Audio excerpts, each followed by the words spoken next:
Sino sama na? Yeah. Dokter ni je. Arai ni mana bro? Kalau tu boleh buat kan cuci tu. Yap suai. Kalam suai. Puas siapa ya? Puas terbiar tu ba. Puas siapa ba? Aku kiba ya ugri. Aku ingat tak ada lagi. Kamai tong ni ai ding ang sama ya tapi masih. Ai sorang ke? Ang jauh ke? Ada kan ciaro kan sangkau orang ni. Ada nang ye furit. Sina furit kan thama. Sina nang ye poison na bai phi. Ada sina furit.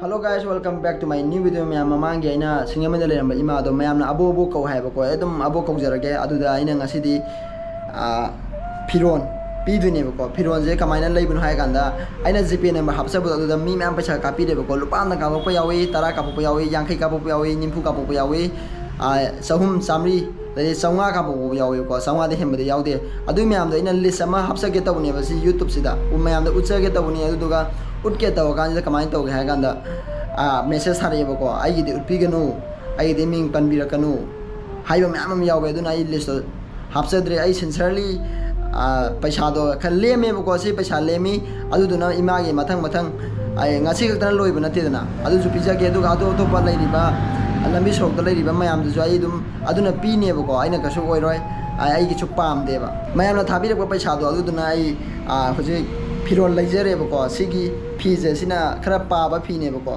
asi je man lai re aduga sigi sample je aina ko lai chal le ba ko ai khang de mayam dei ai group tu ju mi mayam yaw bi re ba ko aina hai whatsapp group to aduna ju paisa ju pam bi re aduna de suggestion ju law re ba kai ke lai ji kana no ai sigi sample je number 5 sim lai re sam ba sam da bi ko sam dra kana mu handui ne aduga sigi furit ha ga da hangi sigi furit je kada thai ba ko hoje ing bani na sina khara ju phaga na si je man lai re aduga sina mu khonground ne ba ko kalen da ga yam set pa nu ga da ji nan mi do khara hai ta aduga sina mu hangi pocket pam ba ai nu din da ga lipa ka then ka bi ma na ga lipa do du ne ba aduga paisa ka ga na ta bi da ko phirom pibirak pa adai hakthang pibirak hakthang gi phi do pibirak pa phane pibirak pa mayam le ba ko adu ju aina saksi utke taw ba mone utpi ganu hai ba aduga ai jo kai no khande ikai je hai ba ko utpi ganu ming bu pon bi ganu hai ba amadi ming pan ge adu ai frame panjar ke samain taw mayam na samana pukchen sawang gani hai ba jai thaja de ai de sum cham cham na hairu do mayam na nuksi biduna ima bu nuksi biduna abu ku nuksi biduna paisa ka pire phiron pibire masigi dang dai thamoi sena hainga leitan thagat phongdok sari aduga si pidu je si ka na te ko aina acha pot ti horen chapada leirage aduga imagi taina ba kang sik tana ba molom do si faina sina ba adu ma horen leirani me adu dia buk je chatlaga yengro je ba adu abuk je aina nga nge chapada mu su urudre ba ko ugidre adu ngasi di mu chatlaga ubre yeng je ba leibre yeng je aduga mayamna mateng paning ta ga ti ko amuko jena mateng paning ta de ai je pena hapsa ge uda paisa ka piro adi abuk se khak na ta bi da ko atopa lai riba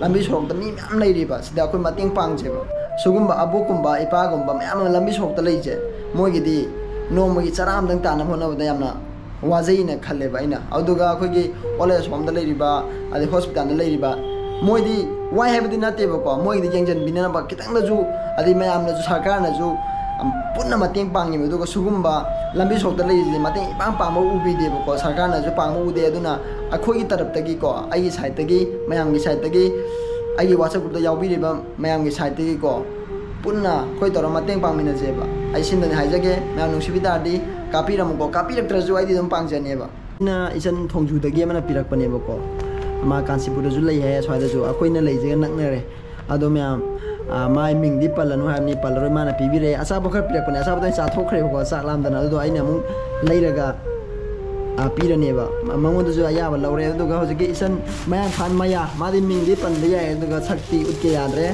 ma pibire jina sima pibire ade si da khabar na ga yom na pire ba khabar na yom je kai keno ya kan da to sigi phizima pire ade phane si phachaba ma sut oire ko siga ade si phane sigi ama kai haine kai masu haiduna pink haidura violet haidura khangre sijima nungsidre siman pibire thank you so much isan anibu isan maya amadi pan me adre palaroi ꯃꯣꯏꯅ ꯄꯤꯕꯤꯔꯦꯕꯀꯣ ꯁꯤ ꯑꯩ ꯏꯃꯥꯗ ꯂꯣꯏ ꯄꯤꯔꯨꯔꯒꯦ ꯃꯁ꯭ꯋꯥꯏꯗ ꯑꯕꯣꯛ ꯑꯃ ꯍꯦꯛ ꯆꯠꯄꯗꯣ ꯑꯁꯤꯗ ꯂꯝꯕꯤꯗ ꯑꯗꯨꯝ ꯂꯩꯕꯗꯣ ꯈꯔ ꯂꯩꯔꯦ ꯑꯣ ꯃꯥꯏ ꯄꯣꯠ ꯄꯤꯒꯦ ꯇꯧꯕ ꯑꯆꯥꯄꯣꯠꯀꯨꯝꯕ ꯐꯤꯔꯣꯟꯒꯨꯝꯕ ꯑꯩ ꯉꯁꯥꯏ ꯀꯨꯏꯗꯤ ꯊꯤꯔꯤꯅꯦꯕ ꯑꯗꯨꯒ ꯑꯁꯤ ꯂꯩꯔꯝꯃꯦ ꯂꯩꯔꯦ ꯑꯁ ꯍꯔꯥꯎꯔꯦ ꯑꯩ ꯑꯁ ꯑꯩꯗꯤ ꯂꯥꯞꯄꯦ ꯑꯩ ꯉꯁꯥꯏ ꯀꯣꯏꯌꯥꯡ ꯍꯪꯉꯨꯔꯕꯅꯦ ꯐꯪꯗꯕꯅꯦ ꯃꯌꯥꯝ ꯏꯃꯥꯗꯣ ꯂꯩꯔꯝꯃꯦꯕꯀꯣ ꯑꯕꯣꯛꯇꯣ ꯏꯃꯥ ꯍꯦꯛꯇ ꯍꯥꯏꯈꯤꯕ ꯁꯤꯗ ꯅꯩ ꯂꯩꯔꯝꯃꯦ ꯑꯃꯨꯛ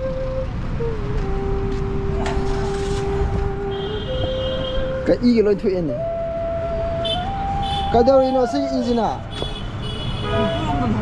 ꯍꯥ ꯑꯦꯛꯁꯤꯗꯦꯟꯠꯂꯣ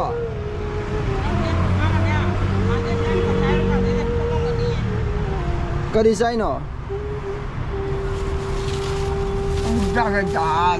ꯑꯩ ꯈꯪꯉꯤꯕ꯭ꯔꯥ ꯀꯃꯥꯏ ꯈꯪꯉꯤꯕ ꯑꯩꯕꯨ ꯇꯥꯎꯕ꯭ꯔꯥ ꯑꯩꯅ ꯉꯥꯟ ꯄꯤꯔꯝꯕ ꯐꯨꯔꯤꯠꯇꯨꯗꯤ ꯅꯠꯇꯦ ꯑꯗꯨ ꯅꯠꯇꯦ ꯖꯣꯀꯤꯡꯗꯣ ꯇꯨꯄꯤ ꯌꯥꯎꯕꯗꯣ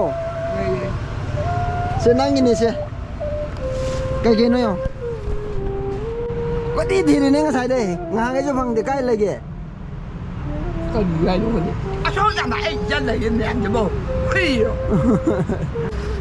ꯃꯈꯣꯡ ꯏ ꯂꯣꯏ ꯊꯣꯛꯇꯅ ꯃꯁꯤꯗꯩꯗ ꯑꯀꯟ ꯁꯥꯏꯕ ꯌꯦꯡꯉꯨꯅꯦ ꯁꯤꯕꯣ ꯐꯅꯌꯥꯝ ꯌꯥꯝꯃꯦ ꯐꯤꯔꯣꯟ ꯀꯩꯀꯥ ꯑꯩ ꯍꯥꯡꯕꯤꯒꯦ ꯅꯪꯅ ꯍꯥꯡꯕꯤꯌꯣ ꯁꯤ ꯌꯥꯅꯤ 이제는 거기다 여기서 소리나. 나 집에 나와서 떠올라 누가 향으로 저거 대강하다 사오래 사오 아동이 피론도 마야나 농시다나 피락보니 망하니 가노 미 매나 피락보니 오늘에 바이도 오게 바세 오늘이니 이마 낭보 아보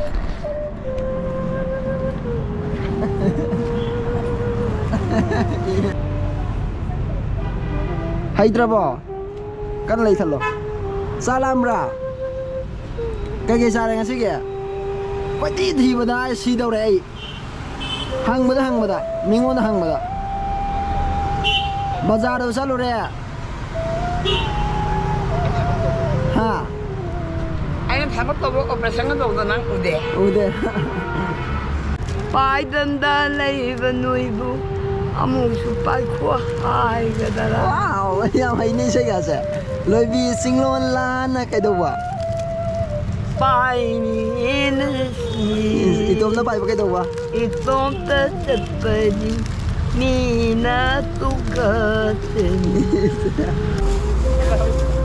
suruh lagi apa nggak kau pak suruh tak hai lagi Chú bạn không? bisa berapa Vâng. Hôm nay thì lý mà xe nó giờ cái nó dù nó có tung rồi xe. kau kalau dah kau kalau Nó xuống nó sẽ ra về. cái gì itu nggak sih 야래 쌀이 있어. Sao gì thì xe. sampai sale nih Anh em xe. 나는 다 six này không Si đã học rồi sẽ không biết. 아, 네, 이라네. Xe tôi mình làm xe cái tung một xe tung bị cái mà Hey, ra đây sắp ra đây Sao đây. 뭐 자야 어디 야지는 뭐해? mua ra chứ ca lên đấy ca Còn lên ra thì nằm đó đó. 어, 이제 까리는. xe là ca chứ tên là ô tô mò 아주 따요 하래. 마이다 때 밑에가 때 콩쿠다.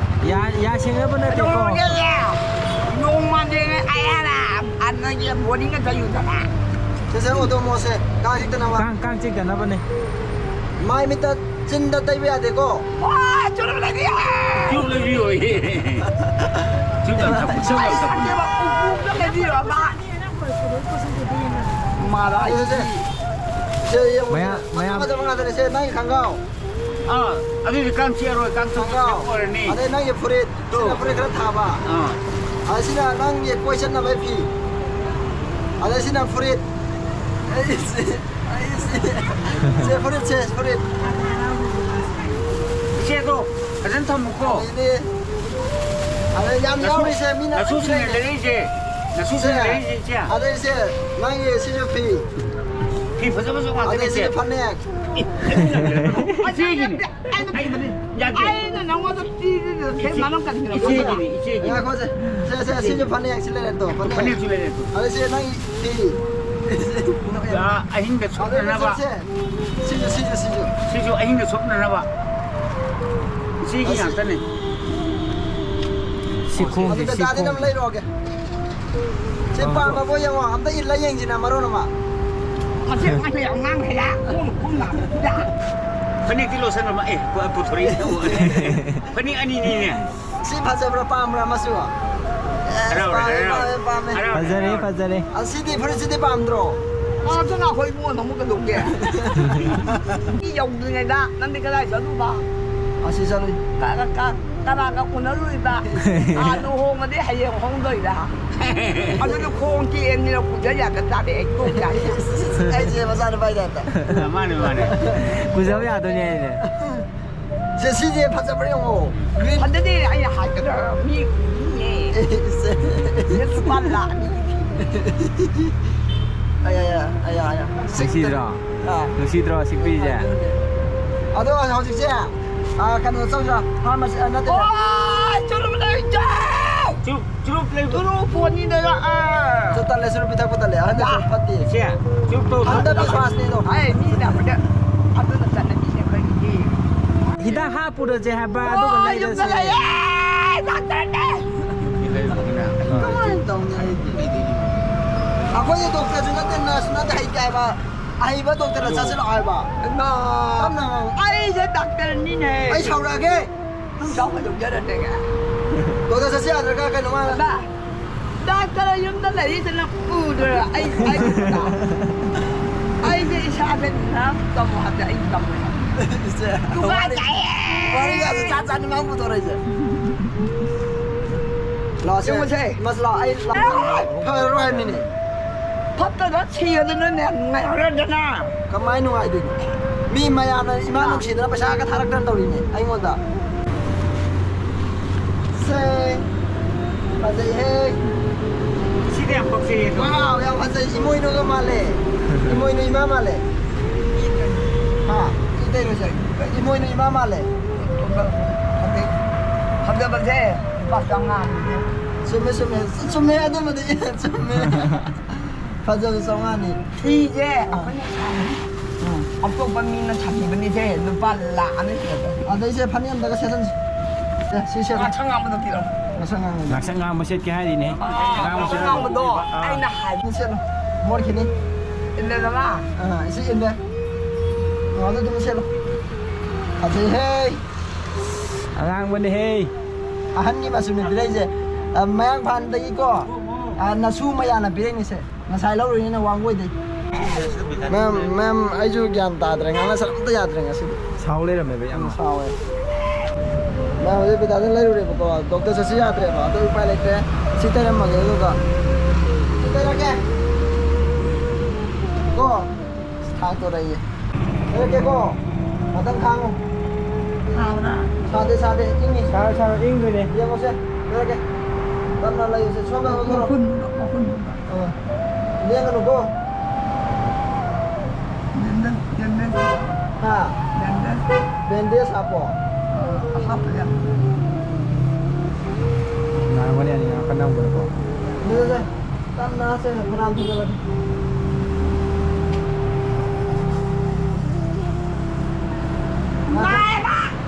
kami nang mo 무슨 뒤요? guys 에이, cái không mà có cái này mà đã 너희 가보다. 아드니 아이 살아. 아드니 제발 땀나 땀나 đâu mà 땀나 바로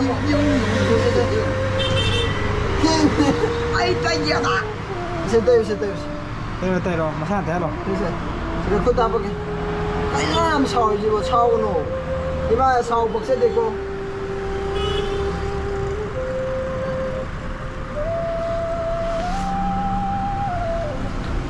아이 땀나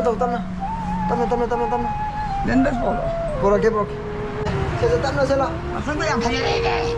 아 세부 땀 아이 저기.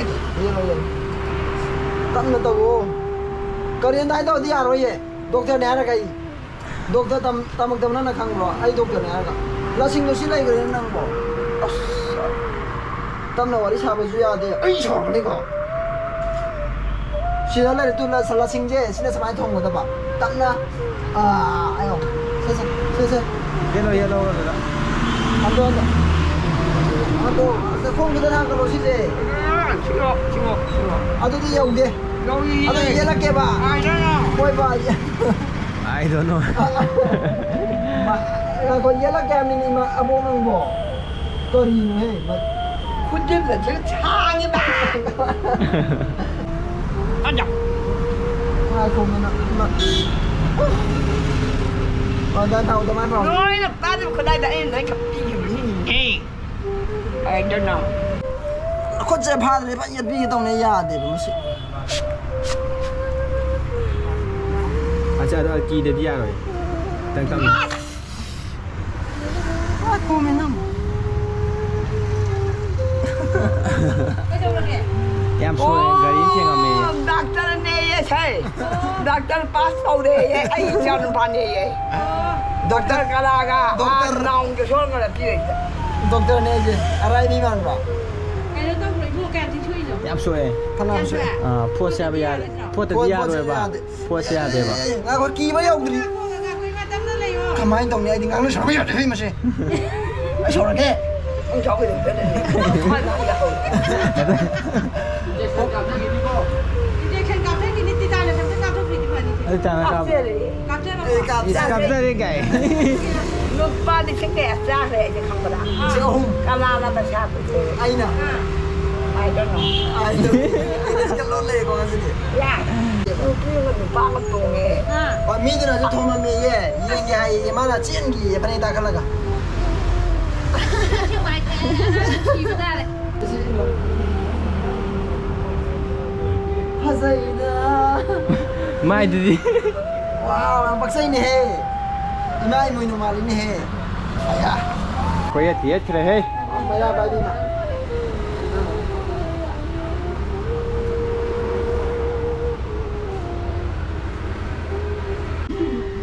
se no samai na ya Mày khẩu nó phụ đấy sao? ai ne pore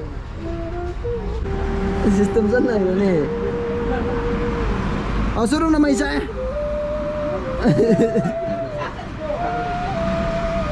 pido mang ano ba ko mayam na pirak pa ne ba ko amula ke haye mu sala ge asuru to mai sam ni se kang se ro ngasai mo lom do te sal lu ko kang sikla ba du mo lom da sang da ba thiro yaw pa ni mayam abok ye tung re ko sida ado mayam na abok si mateng paning tar dei haja ba do ngasai paisa kapining malai ga di kapiyo ko ai paisa tan manate ai pijage aduga abo khang natabida ko top top mayam ju ai mayam da usera ke ko do ju ai pijage ai sigi je ai whatsapp group sema da mi myam yaure ba da punna samine je haibane ko adu moye samine je haina haira khidre bai hange moida ado samine dam itom sapane imana ba ma kaure do roshan ga kaure roshan ibani to ga nambane ba myam sida akhona ko nokhi ba khoi pa yaw ju waro biro ai usita ba nate ba sum nga ki da lo da yana na ba tau bai ne ba ko yamna aina pore ba phironga cham set ga mi yeng ne ba du da mo da tak pane